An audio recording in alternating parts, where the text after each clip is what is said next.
Hi, I'm Mark Mazzaferro, and it's time for another episode of On the Beat.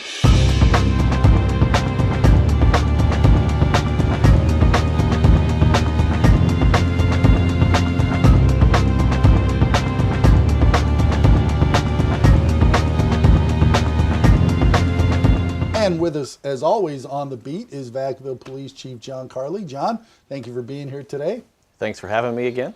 And today's On the Beat is pretty serious, I would say, because of what's taken place in our country over the last month or so, I guess. And it's quite an honor for you what's taken place as well amid all this tragedy. It's kind of a huge feather not only in your cap, but I think the city of Vacaville's cap and the community in general in terms of what's gone on. And in case you haven't seen it in the paper or seen him on the news, John was invited to the White House to talk to a group about the policing in the 21st century. And then post that visit, you were invited back again a week later. So let's start with the first visit because that's the one that you were officially invited to. There was a program, and so talk about that and how that happened. Well, the first visit was part of the COPS office trying to implement the best practices of the 21st century policing recommendations. It's a task force that was summoned together by the president the year prior, and in 90 days came up with about 60 recommendations, and that report was presented to the president May of 2015. So fast forward a year, and the implementation part of that laid in this presidency, the term is what are we doing to implement this? If these really are best practices, how are they being played out in America? And we, most people may not know this, but received a grant last year from the COPS office. And COPS, when you think of police, is really community-oriented policing services, which is a division under the executive branch.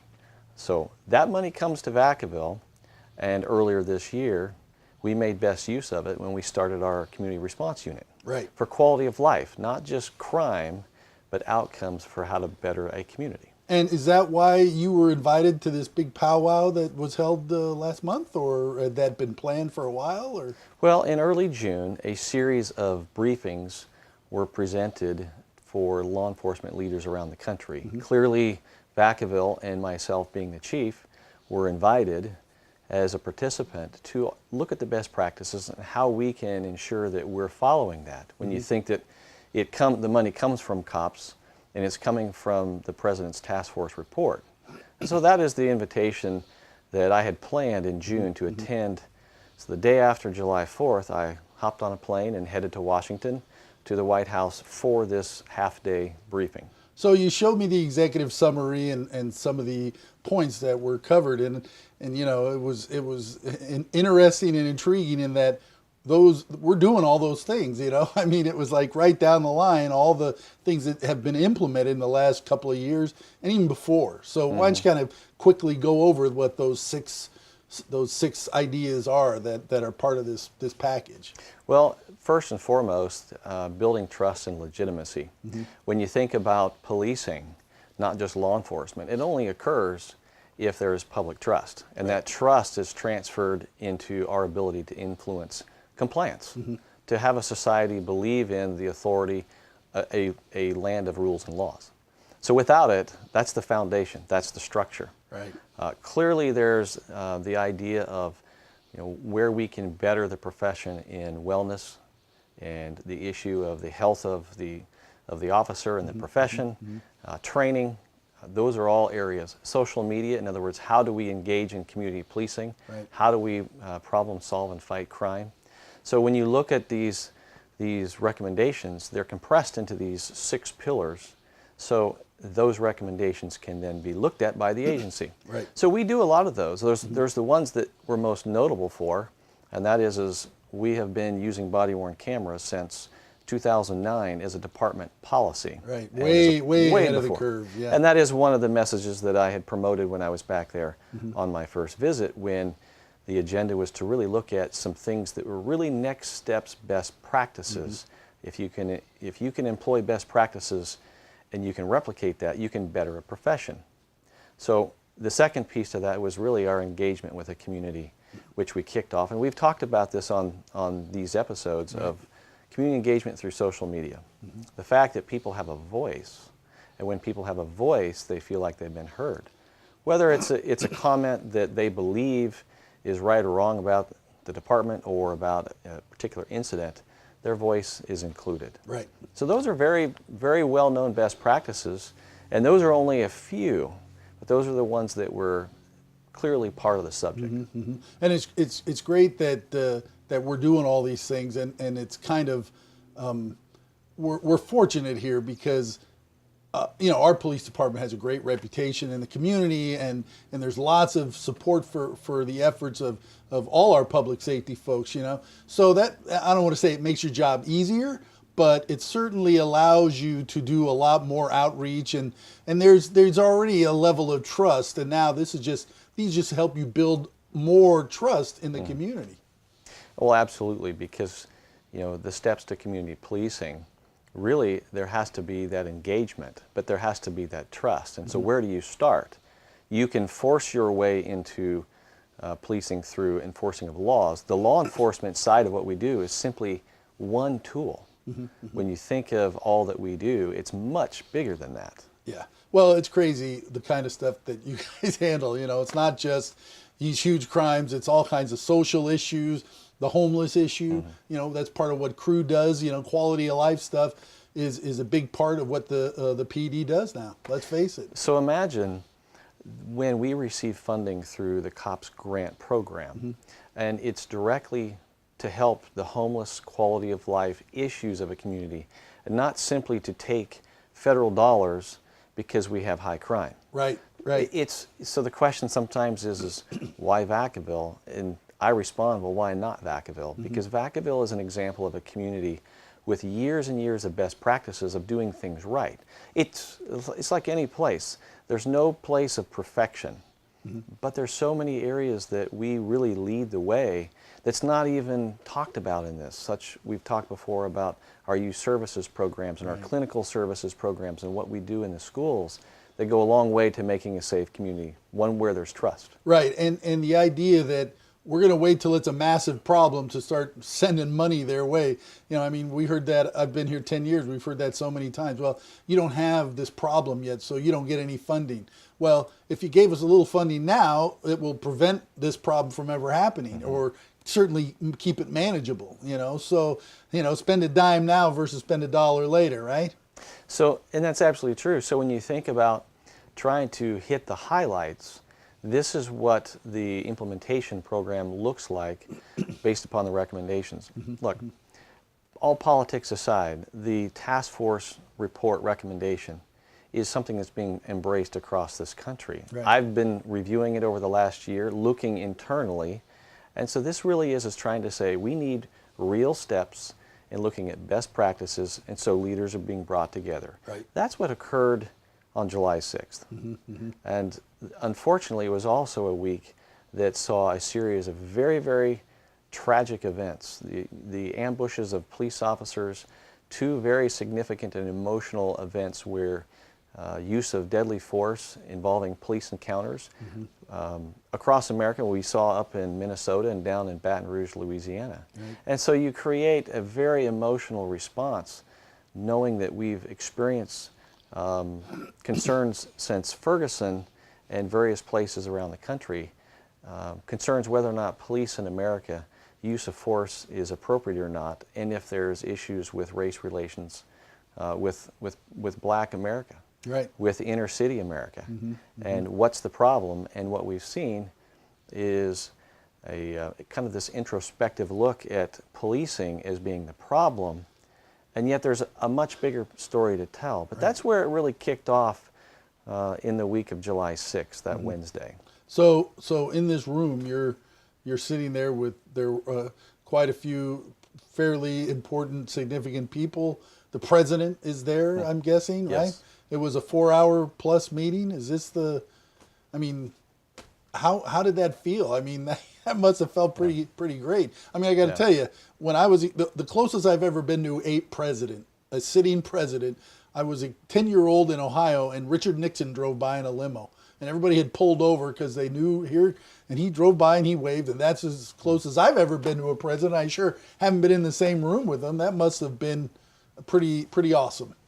It really was.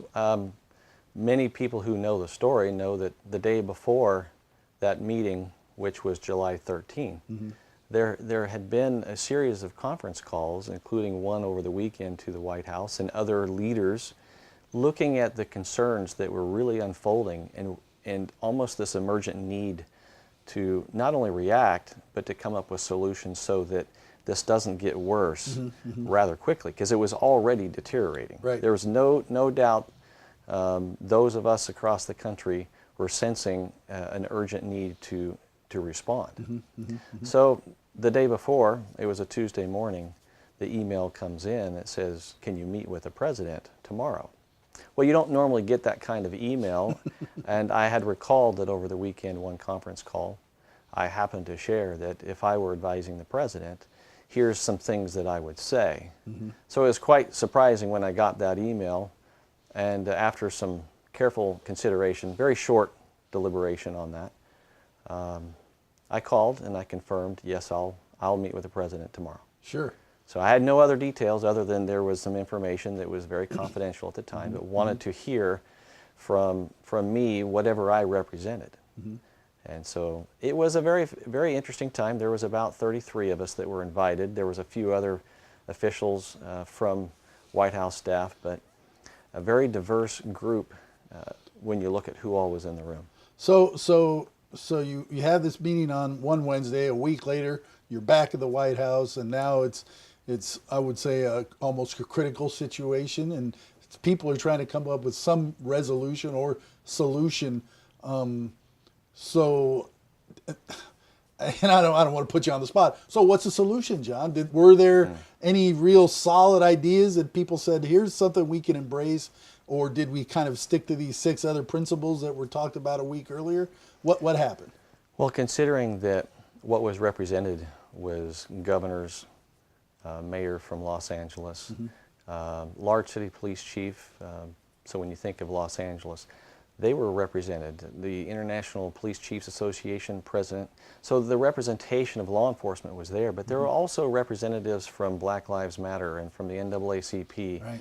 and those who are really actively trying to seek change, both in policing but also in the criminal justice system. Right. So when you look at that cross section, you realize you're in a room full of people who have a lot of thoughts on the matter, a lot of emotion, you know, when you consider what has been occurring, not just recently, but over the last 2 years, and a lot of knowledge on maybe the solutions. And so the ground rules really were, the president took off his suit coat, rolled up his sleeves, and said, we're going to be here for a while. And everyone's going to have a chance to speak. And what we want is we want to hear what we need to know, and from your perspective, what should be done. And so there was times when it got emotional. There was times when passion was heard, but it was always respectful. There was no doubt that it was an opportunity to bring people from the corners into the center and hear each other. And so no doubt you had to be silent and listen to the other side. And that's sometimes the problem. It seems like in this country we've lost our ability to have civil discourse. Right. Not that day. That day there was actually an opportunity to hear each other in the ideas that would come out of a meeting like that. And it was a long meeting, 4.5 hours. Right. Nobody left. Well, and in my humble opinion, for what it's worth, can there be any other way to come to a solution to these problems but to get the people in the room and have a civil conversation about what can be done to fix these things? I mean, not just policing issues. How about the whole world? The issues facing our country, facing what's happening on the planet. Well, it's really interesting because I found it really to be a profound moment to be there. I never saw myself participating in a meeting like this. Not that I don't have ideas and opinions. I've been doing this work for 27 years. Right. So I wanted to be respectful to others and hear them out. And there were some powerful stories, but in the end there was lists that people would present if they didn't believe that law enforcement should have armored vehicles in the federal programs, and how do we need to have national standards? Well, California has strong state standards, but as I had shared with the president, not every state has standards. There may be a little more than a dozen states that don't have state police standards. And there are some states that you can actually go out on the street and not even having been to a police academy. You have to go maybe in your first year. But can you imagine in today's day and age that here's the keys, here's the car, here's your gun. Here's your weapon, and here's Right. authority. Right. Go ahead, knock yourself out. That's right. Bad idea. It's 2016, and to think that there's such a difference in some places, and I'm not saying any of that played into the recent events, but the emotions are high in this country when considering race relations, and a belief that statistics are going to point to a gotcha moment. Here's the smoking gun, if you will. Here, statistics are going to prove many different things. But if you take the statistics aside, there is an emotional reaction that's real, and if we don't have that real conversation, and that's what I shared. I told the president that I believe that we're at a pivotal moment, and what we need right now is leadership. Right. What we need to do is start communicating and stop the violence. And when I say communicate, I use the words like, what does Black Lives Matter mean? What does profile mean? Because it may mean something very different to you and me than it does to someone else, but we use these slogans and these terms that stir up emotion.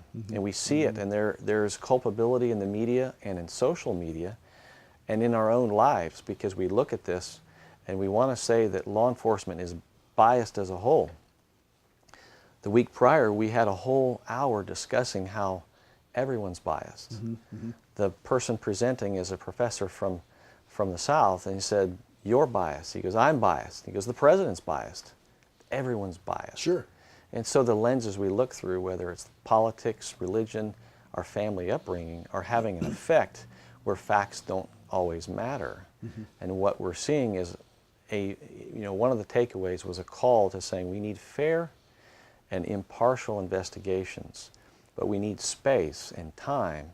And in today's modern desire to have instant information, everyone is an expert now, and they don't need any more than 8 seconds of a soundbite in a two-dimensional video to render a verdict. And they know exactly what happened. That's right. And I have to say that I don't know all the details that occurred during that week, other than there was a mass ambush on the Dallas police officers, which was like an earthquake felt through the entire country, the law enforcement family. Right. There's also two significant events where there were police shootings in which even the media declares they were unarmed.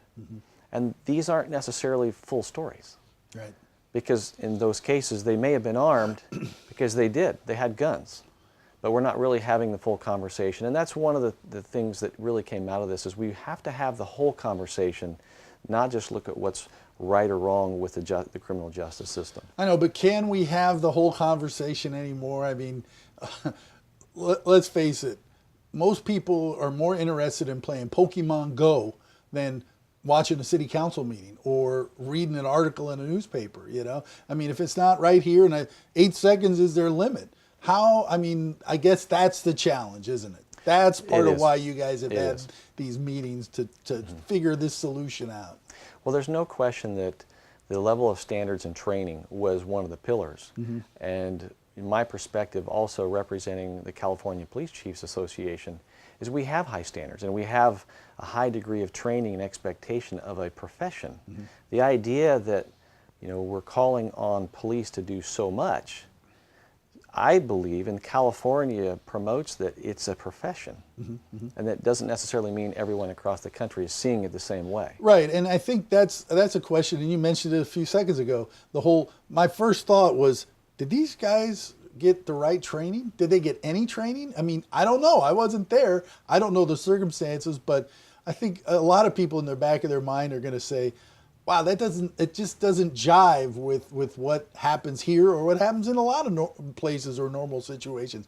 But again, I wasn't there. Yes. I don't know what happens, but I mean, there's no simple answer and there's no simple solution to what's going on, is there? Well, there isn't. And the real conversation has to include what is deteriorating in our country. And when you really begin to look at this, you realize, I don't have all the answers, but I know one thing, that there is an increase in non-compliance, in the defying of authority to the degree that you're even willing to challenge from your parents to your teachers, Right. and then to law enforcement, which represents that thin blue line, if you will, of society's rules. Right. And the challenge is a belief in society that police are using too much force, or is it appropriate, or is it specifically biased? These are questions that are going to be vetted because it is front and center right now. But one thing I do know is families that don't have a support system, and it doesn't necessarily mean that a single parent can't raise a strong and successful child. But when you look at some of the socioeconomic issues that we're facing, and then you see the difference between some communities that are successful and others that may have challenges, you really have to dive into real information. And that's one of the takeaways is the initiative of data. We need better data to know what the truth is, because everyone wants to point to the data that supports their own perspective. Right. Well, you know the line about statistics, right? But I think you kind of hit the nail on the head in terms of just the general lack of respect for other people and certainly for authority. I mean, you grow up in the 60s and it's, don't trust anybody over 30, right? Well, now we're all over 30, so who do we trust? Nobody. But the idea that if you're an authority figure, you should be questioned and everything you do should be questioned is just, doesn't that just lead to anarchy at some point? I'm a sovereign nation, you can't do anything to me, I mean, it's like... It sounds enlightened from an educational standpoint. But in reality, if you're not trained and you don't grow up and mature with true critical thinking skills, and you don't become, open and broad-minded, what I see a lot of times is this belief that we're broadening our horizons because we have so much information. But one of the things that I teach on, especially when I teach at the police academy, is this notion that we're narrowing our mindset and our horizon because we don't have to focus on anything other than what we believe in. Right. And then so whatever biases that we have, we begin to even embolden that view. We see this in politics, we see this in blogs, we see this in social media. And so when you look at it, there is a responsibility to recognize what's driving some of this. And it's a very powerful problem that we're facing right now, and you said it. And I believe it, and that is this issue of compliance. I often will speak at a community group, especially if we bring in people and we want to show them what we're doing. And I'll start the conversation about how I expect people, officers, to profile. And I say that looking for a provocative response. And I get it every time, without question. And I don't leave it there. It's usually the basis of the conversation. It's to the point we're not communicating. Because what you heard was that I expect officers to racially profile. Right. And what I meant to say was I expect officers to criminally profile. Right. And if officers are biased and they're profiling, that they have no room in policing. But you see, we're not even communicating. If I were to say I expect officers to respect everyone's rights and to treat you with dignity, and to work hard to ensure you and your family's safety, you would embrace that. But we reduce our conversations to conclusionary words, and you misunderstand what I mean. That doesn't mean that there's not a bigger picture and there's bigger issues across this country to deal with in the profession. The profession needs to understand it has to be more professional. Right. And that was one of my points to the president, is we need, I know what this job requires, and you have to be emotionally intelligent. You have to understand yourself, your self-restraint, your own biases. You have to be disciplined in the area of decision-making. No different than a pilot has to be gone through check rides to ensure that they understand where things could go wrong. We have to understand in those critical moments how to better respond. And those are the things we can always work on. But right now, it's a tough time. Yeah. Well, I think people expect, this might sound crazy, people expect police to be perfect. You can't make mistakes. Your mistakes can be fatal, right? But you could, listen, drive on the freeway, right? It says 65. How many people are going 65? I mean, as I get older, I'm slowly moving over to the slow lane because everybody's whizzing by me, people whizzing in and out. That's not legal, but everybody's doing it, right? And it just, I don't want to compare speeding to what's going on in our country, but I think it kind of is systemic of how people see these things. And you know, if you can't obey the speed laws, why, you know, then can you obey any laws? I mean, do you have so little concern for the guy in the car next to you that I'll just go 85 and it's not my problem? They're behind me crashing, right? Oh, it's frustrating. Well, and it even brings up another point, and that is everyone is an armchair police officer, judge, attorney, because they see so much of it on TV and they believe that they know best, they know the law. And it's a complicated, very complex profession.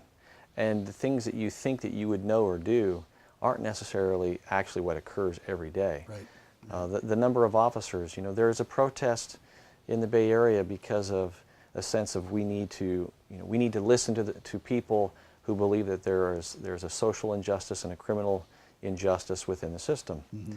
Well, you know, they're padded up because they get bricks thrown on them. 21 officers were injured in the Minneapolis protest. Right. So at some point you realize the violence has to stop and we need to be able to get to real conversations. And that's the reason why that meeting was so important, was at least for that moment, that afternoon, if you were willing to listen and reflect and provide meaningful input, it could have value. The question is will it? Well, that remains to be seen. Right. It remains to be seen whether or not we're going to have people step up in leadership, make decisions within professions, within the community, within, you know, the social leadership of our country, of what is right versus what is wrong. Don't just say what is wrong and point the finger. Take personal responsibility of what you can do. And the area of personal responsibility in our profession is comply first. I hear all the time the fear. I hear fear. I've done this long enough to know that when you show respect and you're professional, that's what you'll get in return. The reaction all too often happens, what people don't know is how often people resist. People resist that moment of authority, and that's not the moment to defy and question. There are processes. Right. You can always complain later. I say comply and complain. If you really believe that something is wrong, across this country there are systems for that, but not in the moment. All right. So you have a granddaughter. I have 2 granddaughters. I have one more on the way. And one more on the way. Congratulations. Didn't know that. How's the future look for them? I'm concerned, John. You know, I mean, we've got to fix this for them, if not for us. Probably too late for us, but at least for them, we've got to come up with some solutions, don't we? Well, you know, I've always looked at life with a silver lining idea in mind. There's no doubt that I came back from this trip with notes for myself, for our department, for our community, for our profession. And, you know, my belief is, from a position of optimism, is that it doesn't mean it's not going to get worse before it gets better. We even lost another officer today, not in Vacaville, but San Diego. in San Diego. It's a violent society. We see it every day. You know, we know that the amount of violence with the inner city, communities is, it's to the point where I think it's just absolutely out of control. And most people aren't familiar with being around violence. And so I'm hoping that we begin to have a real conversation, and instead of pointing the finger at police and saying that's the problem, police, we need to take our own responsibility. And I can say, as a chief, I hear the community loud and clear what needs to be done, and the takeaways are right in front of us. But that said, the only concern I have is if everything were implemented, would it be enough? And that's up to the individual throughout this country. You have to check your own heart and your own reality and your own bias. Because if bias is not, the implicit bias that a person has isn't willing to accept, you know, that there are violent people out there that are killing police officers trying to defend you. And that's very real. So even as I come back, I recognize that Baton Rouge occurs. And even within the profession, there's a fear, and fear is paralyzing. The fear for a police officer right now is we're trained. We are expected, and we serve a community and protect it, just like they did in Dallas, to go towards a threat. Mm-hmm. But that's a target of risk that's painted on your chest. When that target of evil or hatred or the ends justify the means is painted on your back, it's unnerving. Mm-hmm. Mm-hmm. And for that, the hope is that what we don't do is pull away from a community because of that fear. Tactically, we'll do the right things. We'll make a few changes. Mm-hmm. You know, here in Vacaville, we didn't just go to 2 officer units as just a carte blanche knee-jerk reaction. Mm-hmm. We did change some of our deployments, but it's only because it's really smart, sound tactics anyway. Mm-hmm. You always sharpen up what you do. Sure, sure. But ultimately, I am optimistic. I'm concerned for the immediate, mm-hmm, mm-hmm. But if we're going to have this conversation, it's time to have the real conversation. And I know even in the last couple of weeks, we've been talking here in Vacaville about adding curriculum into the schools, mm-hmm, mm-hmm. More interaction with our youth, because we need to reach the youth. And we need to be able to get beyond whatever that bias is or that fear is.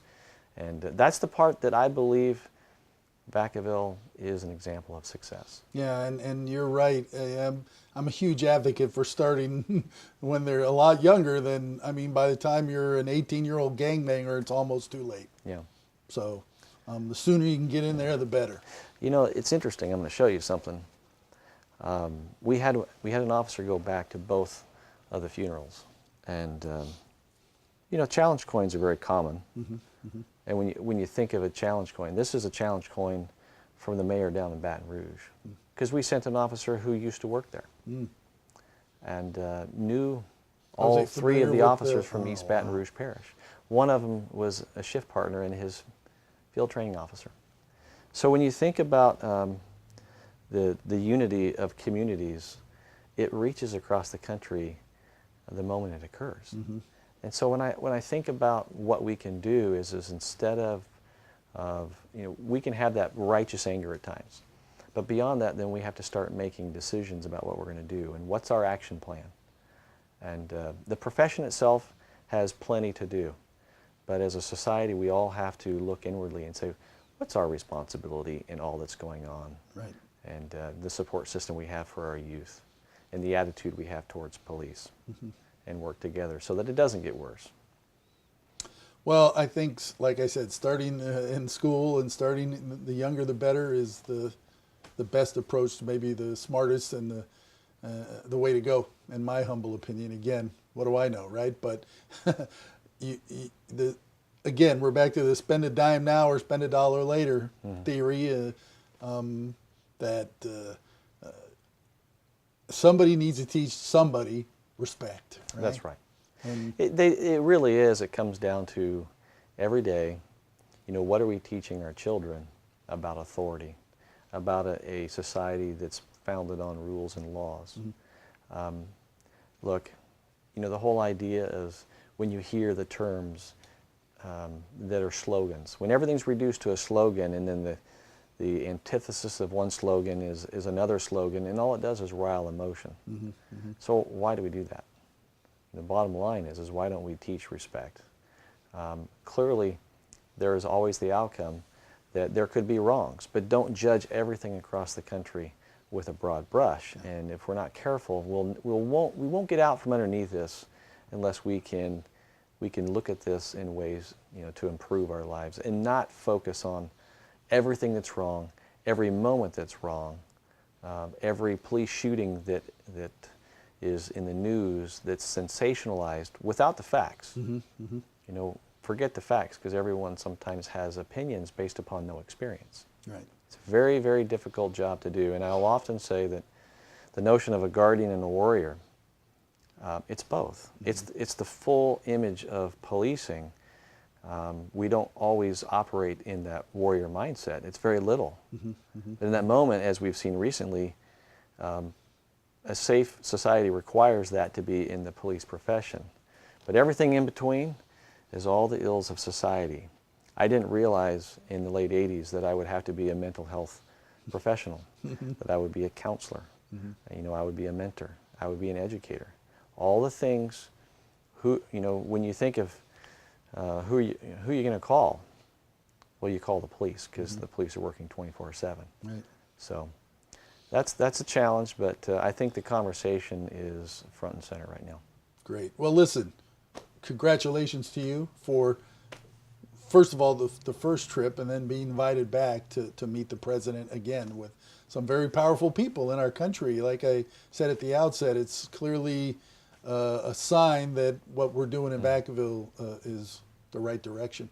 You know, and I think our community reflects that too, don't you think? I do. The question sometimes came up, you know, why you? And really, I represent Vacaville. It wasn't just about me. I may have been able to communicate it, you know, over a short period of time at a time of crisis in this country. But the question is, it's why Vacaville? The better question is why not Vacaville? Because all too often we're looking at failure instead of looking at success. So let's look at the success and let's replicate it and let's build on it. Right. And that really is, to me, the proudest moment I had during a very difficult time was representing the best of a community. And that was the exciting part for me. And I celebrated my 50th birthday. So. And the president wished you a happy birthday. He did. Yes, I he did. haven't even gotten a card from the guy on my birthday, but he actually shook your head and said happy birthday, didn't he? Yes, he did. Wow. Pretty cool. It really was. It's one of those life experiences that it wasn't what I had planned to celebrate my 50th birthday, but it's a memory that I'll never forget. You'll have forever, sure. Well, listen, thanks again, John, and thank you for taking some time out of your day and sharing your feelings on this. Could there be a more serious topic facing any community now? Not at all. No. I mean, it truly is the topic at every dinner table, at every community gathering, at every lunch and conversation. People are talking about this, which I will say I'm glad. As long as they're willing to open up their minds to, if you don't understand something, don't assume that you do. And we really got to get back to having real conversations and real understanding of what the issues are. Could not agree more. So keep up the good work. Thank you. And thank you for watching this episode of On the Beat. We'll see you next time.